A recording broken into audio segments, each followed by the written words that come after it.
klase ng insekto? Mga insekto. 1, 2, 3. Here we go. Grasshopper. Grasshopper. Never again. Never again. Kasi mo tinama naman ay ako sa grasshopper. Magbigay ng iba't ibang klase ng prutas na hugis bilog. Grapes. Grapes. Pineapple. Pineapple. Pineapple. Pineapple. Apple.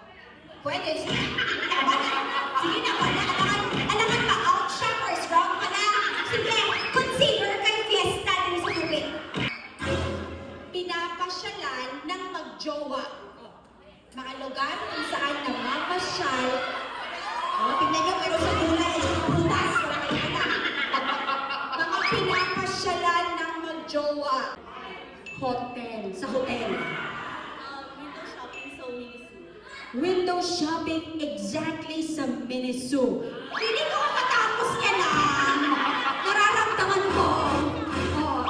Sa mall yung isa, dito specific. Shop sa mall. Ano pa?